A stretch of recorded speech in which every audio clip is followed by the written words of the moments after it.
¿Qué tal? Mi nombre es Héctor de León y bueno, primero es un honor para mí estar aquí en Plan Made en Hack and Code y segundo, bueno, pues gracias a ustedes que están viendo esta charla. Es una charla orientada al backend y bueno, ahorita vamos a ver de qué va a tratar esta charla y el propósito. Bueno, los que no me conozcan, bueno, me llamo Héctor de León y bueno, los que ya me conocen, pues ya saben lo que me gusta la cerveza. Entonces, vamos a comenzar con la charla. Lo que olvidamos del backend. Hasta parece nombre de telenovela mexicana, pero no. En sí, esta charla va a ser muy interesante porque, bueno, vamos a enfocarnos al backend, ¿no? A esas cosas misteriosas. Pero bueno, primero la presentación. Héctor de León, ¿qué hace? Bueno, hace sus propios productos. Parte de los productos son para hacer control de accesos, para manejar condominios, para facturación electrónica. Pero también, bueno, hago videos en YouTube y hago cursos y todo eso. Y también escribo libros. Bueno, eso en resumen. Es lo que hace Héctor de León. Le gusta la cerveza, le gusta el senderismo y le gusta también las películas de horror. Entonces, aquí el propósito de esta charla, lo que olvidamos del backend es muchos programadores que yo he visto del backend a veces olvidan muchas cosas que luego tienden a ser bugs muy tremendos. Son cosas sencillas, pero que se olvidan. O a veces no saben que existen, o a veces, bueno, pues ignoran eso, ¿no? Entonces el propósito es más que nada dar ese tipo de conceptos para que no les pasen o no los chamaquien cuando ya estén trabajando como programadores backend. Y ese es el propósito principal, ahorrarles algunas problemáticas. Bien, y algunas cosas también he visto que muchos programadores, bueno, ignoran o les da pereza aprender. Bueno, aquí los van a aprender. Esta presentación está en esta URL, hdleon.net, diagonal hack and code. Y entras y directamente ya en este momento puedes ver la presentación en tu máquina para que la tengas ahí guardadita. Porque hay ejemplos de código. Y como el código se ve rápido, bueno, pues para que puedas verlos con calma ya cuando estés, no sé, en el baño, no sé. Bien. Entonces, primero quiero comenzar con el qué es el backend, ¿no? O qué hace un programador backend. Siempre lo escucho que muchas personas dicen, pues mira, se conecta a una base de datos y crea JSON, ¿no? Sí, eso es la fachada, pero ¿qué hay detrás de esa fachada? Y eso es lo interesante. Armar un JSON, pues cualquiera puede armar un JSON, ¿no? Serializas el objeto y ya está. Pero ¿qué hace que el backend no se caiga? ¿Qué hace que el backend persista? ¿Qué hace que el backend tenga un control de flujos de información? Eso es lo interesante del backend. Y eso nunca yo veo en las descripciones de programación backend que las hablen, ¿no? Entonces, ¿qué hace un backend? Ya vimos que diseñar APIs, ¿no? Bien, diseñas el API, el endpoint, va a entrar por tal ruta y vamos a regresar un JSON con tal formato, ¿no? Y eso pues, es lo primordial, la fachada. Pero también maneja la persistencia. ¿Qué es esto?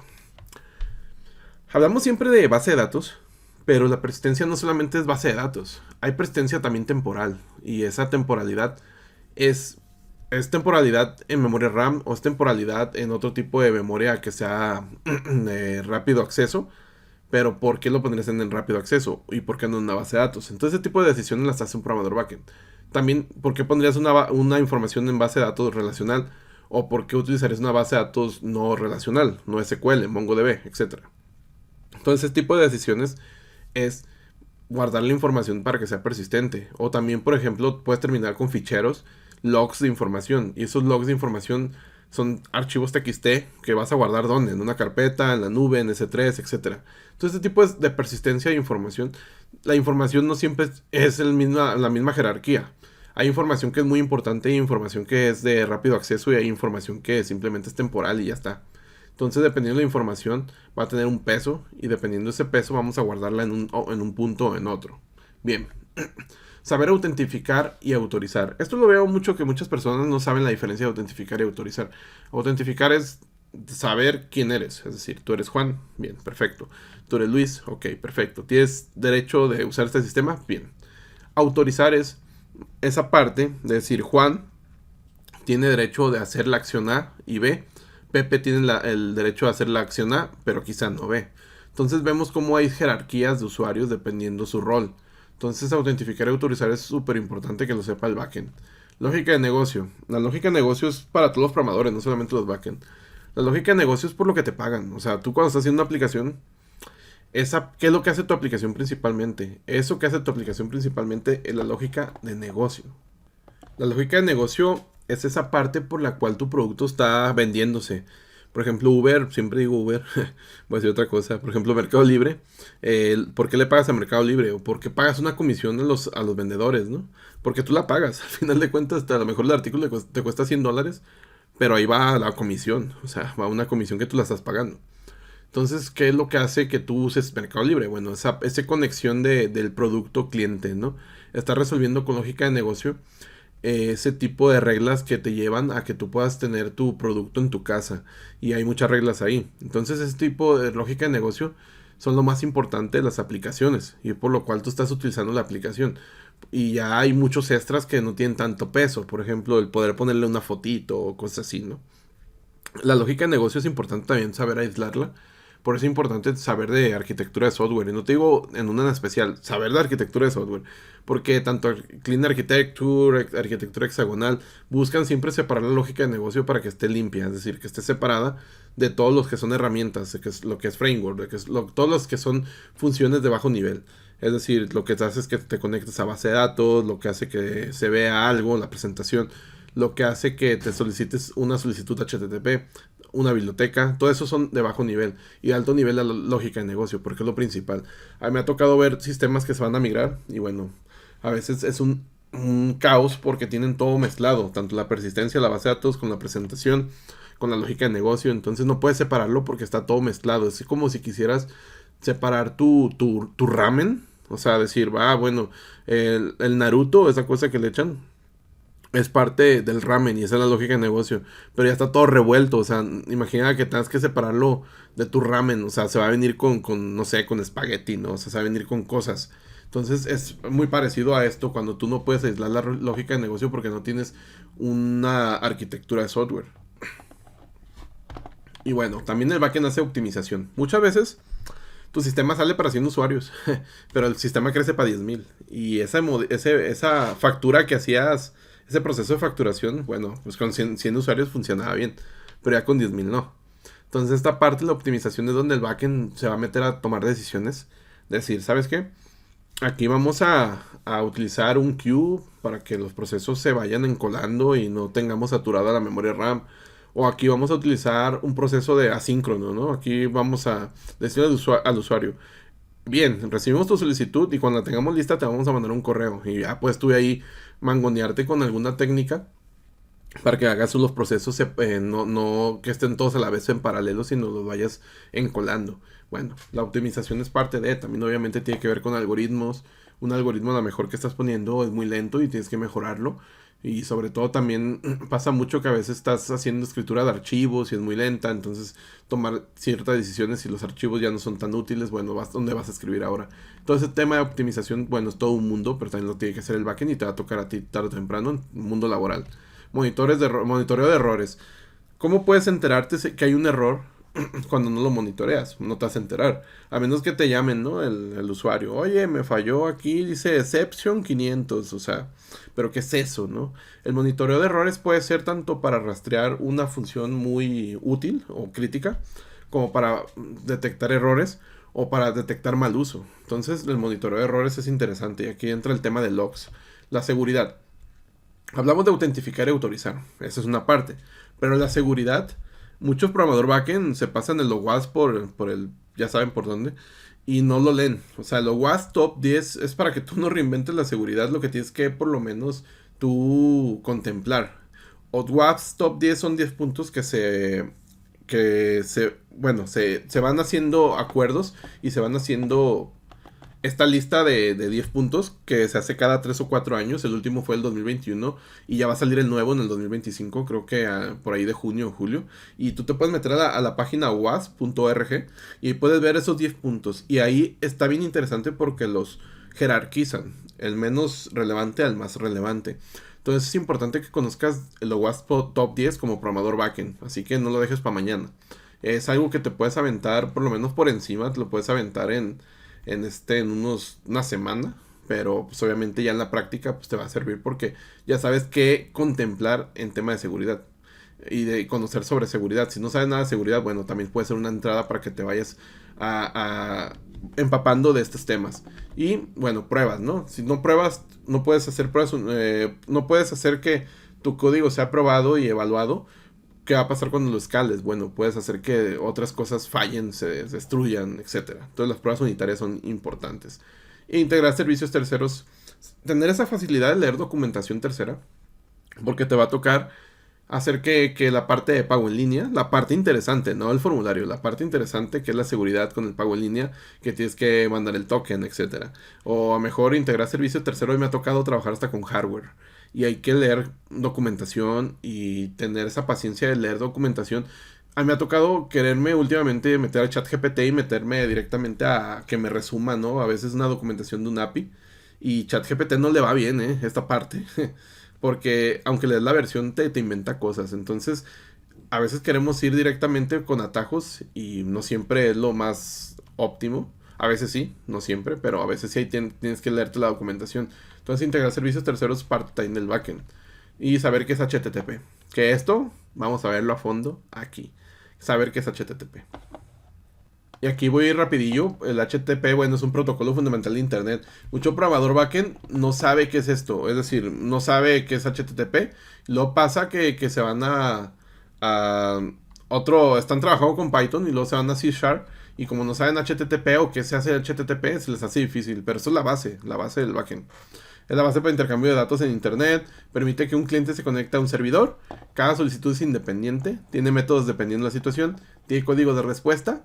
Y existe una versión segura llamada HTTPS. Pero aquí me he ido rápido que vamos a profundizar. Así que esto es un resumen rapidísimo a lo que vamos a profundizar a continuación. ¿Y por qué lo he metido aquí? Porque estas cosas siempre se las pasan por allá. Métodos HTTP. Tenemos el método GET. Solicita un recurso. Método POST. Envía datos al servidor. Put actualiza un recurso existente. Y bueno, delete elimina un recurso. Que son los clásicos, ¿no? Del CRUD. Pero existen otros métodos poco conocidos. Y son muchos, ¿eh? Y mucho programador no conoce que hay otros métodos aparte del get, post, put y delete. Y esos métodos está el head, por ejemplo, similar a head. Es igual que el get, pero solamente te obtiene los headers. No te obtiene el body ni nada. Los options obtienen las opciones de comunicación. Saber si acepta cores, por ejemplo, otro tipo de opciones. Connect es establecer una comunicación utilizando comúnmente servidores proxy. El trace, crea una prueba bucle, se utiliza para diagnosticar problemas de red, es muy útil cuando estás monitoreando. El patch es similar a put, pero solo modifica parte del recurso, por ejemplo, solamente vas a modificar los campos del registro, ¿no? El link indica relaciones entre los recursos, es muy parecido al ancla de HTML, y el link es quitar esa relación de recursos. Y bien, hay un nuevo método HTTP llamado query, que todavía no sale, pero ya está por salir. No modifica un recurso, actúa como un get. Lo interesante de este es que va a servir para búsquedas. Puede contener contenido en el body. Entonces, a veces tenemos que mandar un get, pero necesitamos contenido en el body. Y no todos los frameworks aceptan contenido en el body, en el get. Sirve para búsquedas dinámicas. Entonces, este te sirve como para hacer búsquedas como las que estás haciendo en Mercado Libre, que estás seleccionando categorías, color de camisa, talla, todo ese tipo de búsquedas. Y puede guardar, bueno, caché. De esta manera podemos tener sobre todo persistencia en saber como el get, que siempre que mandas el mismo get, bueno, tenemos la misma información guardando ese caché. Y bueno, los headers. Muchos no saben qué son los headers. En las solicitudes HTTP, los headers son esos encabezados que pueden tener opciones, información sobre la solicitud y la respuesta, el cual, bueno, pueden tener el content type. Si tu contenido es un JSON, HTML, XML, que es le estás dando la información para que sepa el backend qué es lo que va a leer. Autorización, cuando estás trabajando authorization, cuando estás trabajando tú con un token, JSON Web Token, por ejemplo, aquí va eso. El User Agent es el software del cliente, por ejemplo, aquí va. Si está utilizando Firefox, aquí va. Si está utilizando Postman, aquí va. El Content Length es el tamaño del body, para que sepa tu backend cuánto va a medir. Estás mandando un archivo, sepa cuánto está midiendo. Y bueno, y hay muchos más, cerca de, no sé, como más de 100. Entonces, y de hecho tú puedes también hacer tus propios elementos keys del header. Bueno, dependiendo ya de las opciones, sobre todo aquí, lo interesante es que sepas que existe el header y bueno, también las respuestas que te va a regresar el backend llevan un número. Y con esto tú puedes ahorrarte ¿fue exitoso o no exitoso? Bueno, si tú estás utilizando la respuesta del 100, 101, 102, por eso he puesto un 1 XX, porque es la gama de 100. Respuestas informativas. El más importante es el 200, 201, 200, respuestas exitosas. El 200 te va a decir que todo fue exitoso, por lo cual, bueno, ya no tienes que regresar un elemento que te dé true o false si fue exitoso o fallo. Si te regresa a 200, tú ya estás considerando que fue exitoso. O 201 es porque se ha creado un recurso. Bueno, ya dependiendo, hay muchos más estados de respuesta. El 300 es redirecciones. Cuando el recurso se ha cambiado, bueno, el backend te va a decir, mira, sabes que el recurso estaba aquí, pero ya no está aquí. Te mando un 300 para que sepas que es una redirección. El 400 son errores de cliente. Cuando te está pidiendo un formulario que llenes ciertos campos y no lo estás llenando, tú como frontend, entonces te va a mandar un 400 porque no estás cumpliendo con mi exigencia. Y un 500 son errores del servidor. 500, 501, 502, toda esa gama, errores del servidor. Que se cayó la base de datos, que el servidor está caído completamente, etcétera. Bien, una solicitud HTTP se ve como esto. Tenemos arriba, nosotros tenemos aquí, te fijas el post, aquí arribita. A ver, se cambió. Voy a rayar aquí arribita, permítanme. Tenemos aquí nosotros, si se fijan, aquí está el método por el cual va, el post. Luego tenemos la ruta. Luego tenemos la versión de HTTP. Enseguida tenemos aquí el conjunto de headers. Aquí están los headers. Y estos headers, si te fijas, está el host, el user agent, está en Mozilla. El content type es un JSON. Authorization, bueno, tenemos un bearer, hay un token. Y aquí tenemos si te fijas, aquí hay un espacio. Aquí hay un espacio. Y aquí abajo tenemos el body. Entonces todo esto es el body. Una B de body. Y aquí donde va tu contenido, bueno, dependiendo del tipo content type, aquí va, bueno, si es XML, bueno, en este caso es un JSON, aquí va el JSON, separado de los headers con un espacio, con un brinco, un salto. Bien. Ahora, yo como backend te voy a responder. Te voy a mandar la versión, te voy a mandar el status code, esto es un 201, es que se ha creado el recurso. Te va a mandar una descripción de lo que ha pasado. Y enseguida las siguientes columnas, filas van a ser los headers. Yo también te voy a decir qué servidor soy. Te voy a decir qué longitud te estoy retornando. Y también aquí hay un espacio para separar el body. También yo tengo un body como respuesta. Entonces, las solicitudes HTTP es un protocolo que se basa en una solicitud que tiene un contenido y una respuesta. Entonces, esta solicitud tenemos aquí el programador backend. Mira, aquí está. Este programador backend hace su solicitud HTTP. De hecho, tú podrías crear el archivo tal cual, así como tal. Así como está, un archivo de texto plano, puedes crearlo, el mensaje, y lo puedes mandar a un servidor Apache. En este caso, puede ser un servidor de otro tipo, aquí son Apache. Y este Apache, bueno, va a hacer lo necesario y te va a responder también con otra solicitud en texto, tal cual. Lo que hace los frameworks es parsear este texto y hacértelo más bonito y a regresarte un objeto. Pero realmente así es como funciona. Tú puedes igual mandarle esto directamente con consola y va a funcionar. Entonces así es como funciona. Bueno, aquí está el programador sea quien sea. Bien. Esto es importante, lo del HTTP, porque muchos programadores lo desconocen o lo dan por visto o lo dan por conocido, y cuando cambias de framework, pues van a la mierda. Entonces, ahora, otra de las cosas olvidadas es que esta práctica la he visto bastante, y no necesariamente tiene que ser en SQL, también en el ORM. Es el asterisco front table.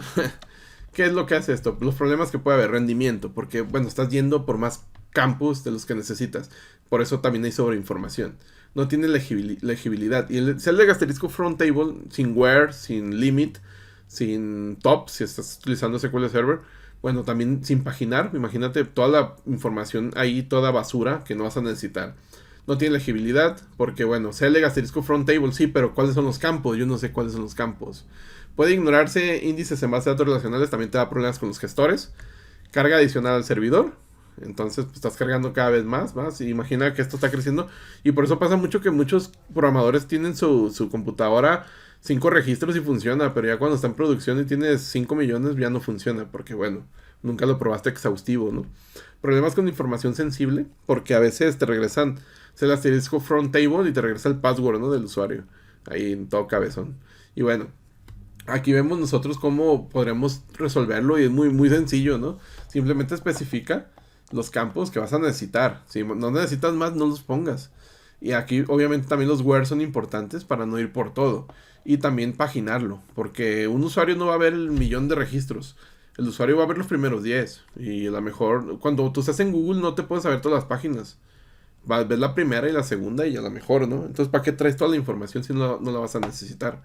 Entonces, aquí el punto es que el asterisco from debería ser una práctica que se evite a toda costa. Hay un problema bien drástico que he visto en los programadores en tema de seguridad, y de hecho en el mismo WASP viene esto, el mal diseño de software. Por ejemplo, ¿qué es lo que pasa aquí? Esto es C Sharp, no necesitas saber C Sharp para entenderlo. Es un endpoint al cual entras por diagonal orders y recibe un parámetro que es el ID user, ¿no? ¿Qué es lo que pasa aquí? Bueno, esto es un clásico de malas prácticas de usuario de juniors, ¿no? Muy, muy, muy juniors. En el cual vas directamente a la colección de orders, puede estar en una base de datos, y le pones directamente dónde. Esto no es SQL, es un ORM llamado Entity Framework. Bueno, le pones, está utilizando una tecnología llamada Link, LINQ. Es una extensión de C Sharp. Pero bueno, no hay mucha ciencia. Sabes SQL, vas a entender esto. Recibe una función de primera clase, que es la que está dentro, por lo cual ahí tenemos una error function. Tenemos la O, que es el parámetro, donde O, su ID user, es igual a ID user. ¿Y qué pasa aquí? Bueno, pues que un usuario puede mandar un ID distinto, puede mandarle el 5, el 8, el que sea. Y aquí estamos no respetando la autentificación, porque pues, estás mandando un ID directamente, ¿no? Entonces lo que pasa es que un usuario aquí, simplemente moviendo esto, puede ver otros lados, ¿no? Puede ver otra información que no le corresponde. A lo mejor tú eres el usuario 1 y puedes ver la del usuario 2. Y a veces, aunque tengas el token, hay programadores que permiten que en su endpoint se pueda mandar el usuario. Y ese ID de usuario no deberías mandarlo en la URL. Ese ID de usuario debería estar en el token encriptado. Entonces, de esa manera se protege, no debería ir en la URL.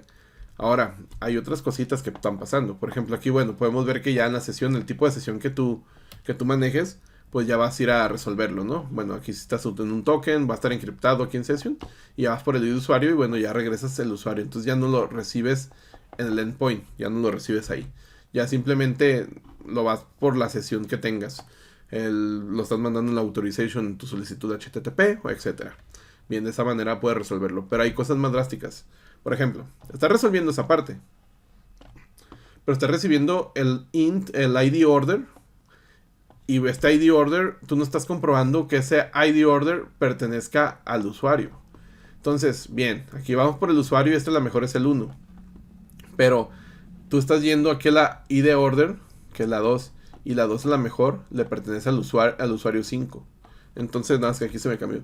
El usuario 5. Entonces, aquí, ¿qué es lo que pasa? Que tú solamente estás comprobando aquí el ID user session, pero no lo estás utilizando. ¿Sí? Aquí nunca lo utilizas. Aquí el problema radica de que estás mandando el ID order y aunque tú tengas la sesión y estás autorizado, esto haría que tu sistema tiene un mal diseño, haría que un usuario, aunque tenga la sesión, pueda ver las órdenes de otros usuarios. Y esto lo he visto también muchísimo, que no le dan la pertenencia de la información al usuario. ¿Y esto cómo se resuelve? Bueno, se resuelve, igual recibiendo la order, pero evaluando aquí internamente que tanto la order sea igual y el usuario también sea igual. Entonces, de esta manera, si te mandan aquí un ID 5 y esto le pertenece al usuario 5, bueno, si tú eres el usuario 1 y le mandas este 5, pues aquí ya no va, aquí te va a regresar vacío porque ya no va, este AND va a protegerte. Entonces, de esta manera es como funciona la pertenencia. Tienes que evaluar que la que te están mandando en el ID corresponda con la sesión, ya sea el ORM que estés utilizando o la técnica que estés utilizando para obtener la información. Evaluar, hacerlo en conjunto para que no te metan un gol. Entonces esto yo lo he visto bastante y sigue pasando. Y es un mal diseño de software. A pesar de que utilices token, lo que quieras, sigue pasando. Y bueno, búsquedas dinámicas. ¿A poco tú no has visto estas búsquedas? Esto es de Mercado Libre, no es de Amazon este. Este es de una página de búsqueda de trabajo. La búsqueda dinámica es eso, ¿no? De que, bueno, selecciono la cerveza barril, que sea la Heineken, que sea tal rango, ¿no? El más barato, porque soy bien codo. Y así, ¿no? Entonces estas búsquedas dinámicas nosotros las manejamos de una forma, bueno, a veces se nos va como por sentido común hacerlo con el ORM y es como va, ¿no? Pero no contemplamos ciertas cosas. Aquí te fijas, estamos recibiendo un parámetro, otro parámetro. Bien. Pero esos parámetros podrían ser null, porque no necesariamente el usuario, o mejor, solamente selecciona marca, pero no selecciona categoría, ¿no? Entonces tú tienes que evaluar qué valor te está mandando el usuario. Entonces eso lo evaluamos aquí con un if y con un if. Y dependiendo de eso, bueno, aquí si te fijas vamos por todos los resultados. Y ya yo bien pro, aquí hago todo el where. Si viene distinto a null, bueno, aquí hago el where, ¿no? Pero ya tengo la información completa en result. Aquí vamos viendo ya la mala práctica, ¿no? Entonces, si viene either country, entonces dependiendo de la situación tú vas haciendo un where, pero, ojo, aquí a lo mejor tienes 5 registros cuando estás en tu máquina. pero a lo mejor en producción tienes 5000, ¿no? Entonces todo esto que estás haciendo aquí en tu list, estás guardándolo en memoria RAM. Entonces eso, imagina que lo estén haciendo 8 usuarios. Entonces esos 5000 es por 8. Ahora imagínate que esto lo estén haciendo 10 usuarios, 100 usuarios. Entonces ese 5000 se va haciendo por 100. Entonces llega un punto donde va a colapsar tu sistema. A lo mejor en tu máquina funciona bien porque tú eres un usuario. Y vamos haciendo esto, estás guardándose de memoria. Y en memoria, bueno, ya vas evaluando el where y otra vez aquí el where, depende de la situación. Y a lo mejor aquí al final regresas un registro, ¿no? Pero estuviste usando los 5000 registros desde el principio. Entonces de aquí ya vemos cómo puede llevarte al colapso escalarmente hacer este tipo de prácticas en búsquedas dinámicas. ¿Qué es lo que se hace? ¿O qué debería hacerse? Dependiendo del ORM, en este caso en .NET, tenemos una entidad llamada eQueryable. Que eQueryable lo que hace es no traerse la información, sino que trabajar con una query. Es decir, esto que está aquí, cuando hago beers as queryable, lo que hace es tener simplemente el texto de la query. No vamos a tener la información. Entonces lo que hace de esta manera es que yo no tengo la información en result, por ahora. La información se va a obtener hasta que haga esto, el toList. Hasta este punto vamos a ir a la base de datos. Hasta este punto. Entonces lo que hacemos es trabajar como si estuviéramos construyendo una consulta de SQL. Esto es común, esta problemática en lenguaje de programación tipados como Java, C Sharp. En PHP a lo mejor no tanto porque trabajan con intérpretes. Y los intérpretes y los ORMs, bueno, pues a final de cuentas no tienen tipo muchas veces, se manejan sin tipado. Y entonces el tipado, bueno, pues se va haciendo este query dinámico. Aunque sí te podría igual dar problemas. Si estás utilizando Laravel, pues investiga cómo hacer esto de forma dinámica. En este caso de C Sharp, de esta manera es como se puede hacer. Entonces, de esta manera, aquí lo que estamos haciendo, si entrar al country, es hacer el where, pero sobre el mismo query. Es decir, todavía no tenemos la información. Mismo caso aquí. Entonces la información se va en este punto. Es cuando se va a la información. Pero ya es cuando ya resolviste lo dinámicos. Viene o no viene, hago el where. Viene o no viene, hago el where. Igual en ordenamientos. O está ordenado por esto o por esto otro. Y por esto no. Entonces también funciona esto con ordenamientos. Entonces es importante que entiendas qué es lo que está haciendo tu herramienta detrás. Para que no te saques cuando digas, oye, el servidor está cayéndose. Bueno, es que a lo mejor estás haciendo una mala práctica. Y bueno, quiero agradecer a todas las personas que han visto esta charla. He querido encasillar sobre todo más la información de HTTP porque creo que son las cosas que los programadores muchas veces olvidan. Y muchas veces, bueno, le dan también por otro lado. Y pues otras de las prácticas que he visto muy común que siguen repitiendo y a pesar de que sean programadores con mucha experiencia, a veces el hecho de no saber qué es el trasfondo de la herramienta que están utilizando en el caso de, por ejemplo, el ORM, bueno, puede ocasionar que sistemas se caigan. Y a veces es una cosa tan sencilla como esta. Y bueno, muchas gracias.